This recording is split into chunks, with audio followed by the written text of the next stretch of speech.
कि 80 के बाद न तो मैंने टिकट मांगा, न तो मंत्री पद मांगा। माने एक सिपाही अगर है तो सिपाही को जो आदेश होता है पालन करना चाहिए। जब नीतीश कुमार जी शर्त रख दी कि हमारे पार्टी में मर्ज कर जाओ, चाहे एनडीए के वो सिपाही नहीं है।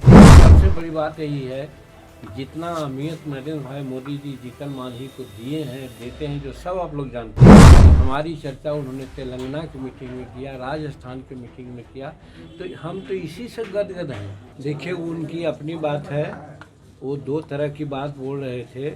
पहले तो वो बोल रहे थे कि हम एनडीए का सिपाही हैं, तो इस माने एक सिपाही अगर है तो सिपाही को जो आदेश होता है पालन करना चाहिए। लेकिन उसके बाद वो मंत्रिमंडल से इस्तीफा दे दिए हैं, तो इसका मतलब है कि सच्चा एनडीए के वो सिपाही नहीं हैं। अगर होते तो ऐसा नहीं करते। तो इसलिए ये उनकी बात है, उस पर हम यही कह करके और कोई ज़्यादा बात नहीं करना चाहते। सर, चिराग को 5 सीट मिला जबकि आपको मात्र 1 सीट मिला, इस पर आप कितना? देखिए, आप मेरे पॉलिटिकल जीवन को समझिए। 1980 में हम टिकट मांगा था, टिकट मिला। उसके बाद एकदम ईमानदारी से कहना चाहते हैं कि 80 के बाद न तो मैंने टिकट मांगा, न तो मंत्री पद मांगा, और मुख्यमंत्री का तो कोई सवाल ही नहीं था, लेकिन सब मिला। उसी प्रकार से जब नीतीश कुमार जी शर्त रख दी कि हमारे पार्टी में मर्ज कर जाओ, हमारे सारे रैंक एंड फाइल लोग बताया कि नहीं, मर्ज नहीं करना है। तो ये कन्वे किया, तब उन्होंने कहा कि बाहर जाओ, तो हम बाहर आ गए। और धन्यवाद देते हैं नरेंद्र भाई मोदी जी को और अमित शाह जी को कि जैसे ही बाहर आए 2 दिन के अंदर ही हमारा बुलावा वहाँ आया और हम वहाँ गए, और हम कहा कि हम पूर्ण समर्पण के साथ आपके साथ आए हैं, हमारा कोई टर्म कंडीशन नहीं है। सबसे बड़ी बात यही है कि जितना अहमियत नरेंद्र भाई मोदी जी जीतन मांझी को दिए हैं, देते हैं, जो सब आप लोग जानते हैं।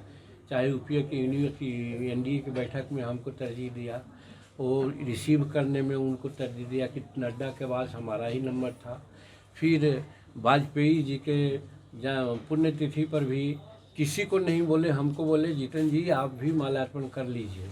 तो ये क्या शो करता है। फिर हमारे प्रति विधानसभा में बिहार में कुछ बातें हुई, हम उसको बुरा नहीं माना, लेकिन हम धन्यवाद देते हैं माननीय नरेंद्र मोदी जी को कि हमारी चर्चा उन्होंने तेलंगाना की मीटिंग में किया, राजस्थान की मीटिंग में किया।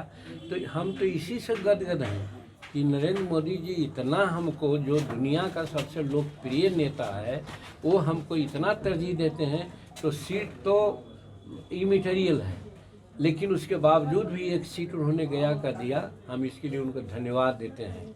और हम वो आदमियों से नहीं हैं कि हमको 2 सीट चाहिए, 5 सीट चाहिए, 20 सीट चाहिए, वो नहीं है। और जहाँ तक समर्थन की बात है, हमारे पास 10% वोट एकदम है, जहाँ हम चाहेंगे 10% वोट जाएगा।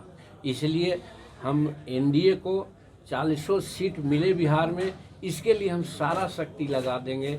और नरेंद्र मोदी जी पुनः भारत के प्रधानमंत्री से तीसरी बार हो जाएं, और जो कह रहे हैं कि 400 सीट से ऊपर लाएंगे, उसमें हम उनको तन मन धन से सहयोग करेंगे। कब नॉमिनेशन कर रहे हैं सर आप?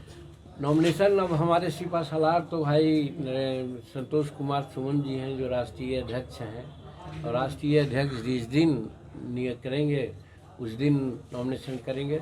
वैसे नॉमिनेशन करने की सारी प्रक्रिया के लिए हम तैयार हैं।